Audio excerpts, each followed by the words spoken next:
A Miyadaiku, in English we translate as a temple carpenter.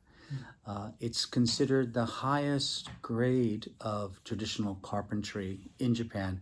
These carpenters are trained to work on temples and shrines, which have a very, very long history and a very, very deep meaning. The reason a temple carpenter exists is because the people in a community want to build a temple or to build a shrine in praise of Buddha, in praise of the gods. They want it to be beautiful, sophisticated, and to last an eternity, if possible. So it requires the highest skill, the highest sense of design, the highest quality. And it's a very, very difficult road. But many, many, many people in history have become temple carpenters in Japan, and we live with the results of their work and their efforts.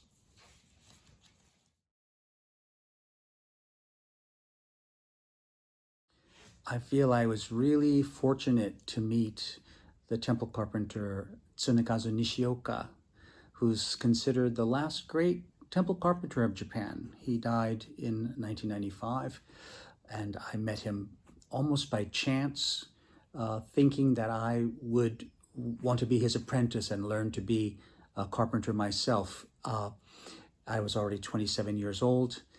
I realized that maybe I wasn't really cut out for 7 or 8 years of unyielding obedience and that kind of discipline. So I asked him if I could have permission to spend time on the building site and document the work instead. And that coincided with my graduate studies in Tokyo, and he agreed, and I was very, very happy. When I think back to what kind of human being Nishioka was, I'm struck by his vision, his understanding of humans' place in the world, that compared to, for instance, the life of a tree, the sort of tree that they want to use in an important temple, a tree that would have been growing for 1,000 years before it was cut. And then following that, if the temple is built well, it can last for 1,000 years or more. Compared to that, our existence is very short, like a little spark. But we need to live that to its fullest. And I feel like he wasn't teaching technique so much as conveying understanding of the capabilities of humans and the things that are more important than humans, including, of course, nature, the environment, forests, and I believe in his case, God. I think he was a devout Buddhist.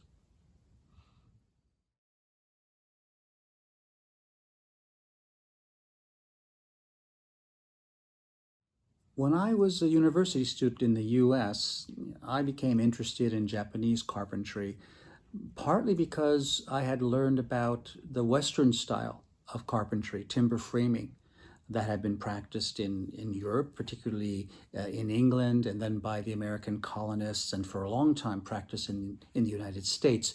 But it disappeared in the middle of the 19th century when building techniques changed.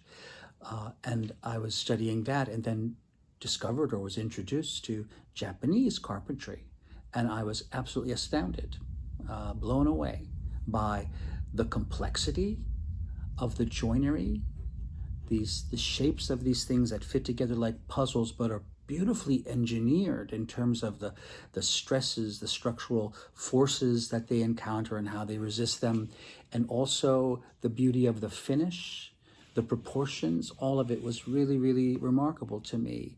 And at the time, there was very little information. I can think of one book in English about Japanese joinery, and maybe a little later, someone else wrote another book about, Japanese carpentry in English, but there was almost nothing available. It was hard to find out.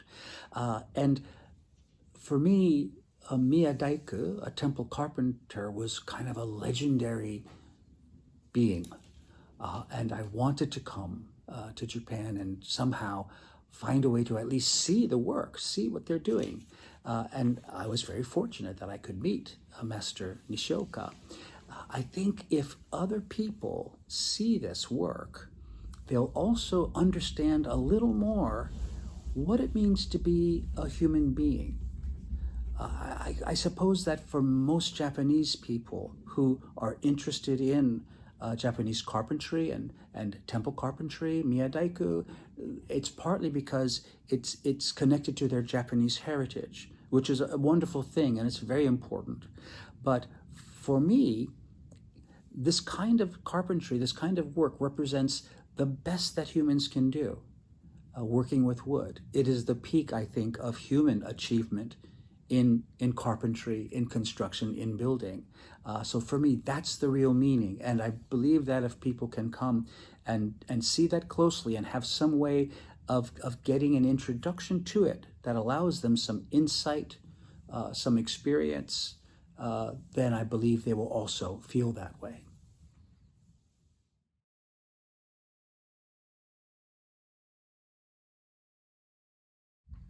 When I came to Japan, I was about 27 years old and found my way to Nara, to the workshop of Master Nishioka at Yakushiji Temple, which he was working on restoring, rebuilding buildings which had burned down hundreds of years ago.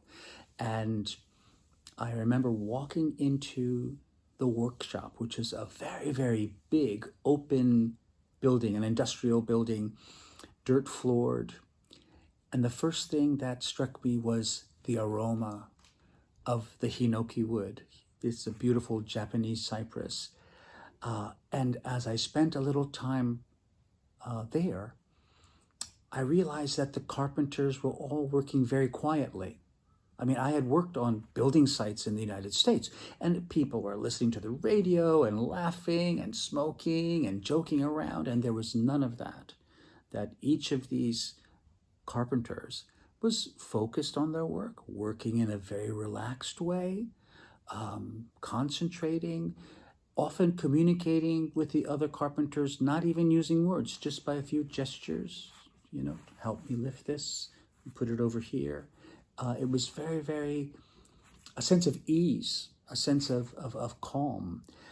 And I, again, was astounded at what they were doing on an everyday basis. For instance, one carpenter using his plane, it's called a kanna in Japanese, to plane a long piece of wood. It was maybe 5 meters long, and beautiful hinoki wood, clear-grained hinoki, and he just was pulling the plane and this tissue paper thin shaving was coming out of the plane, just unbroken for like the entire length of the piece of wood, 5 meters. And then he did it again.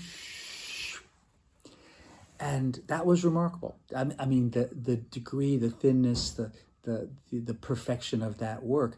I also sensed that he was really enjoying himself, that this was, if not fun, at least pleasurable and satisfying.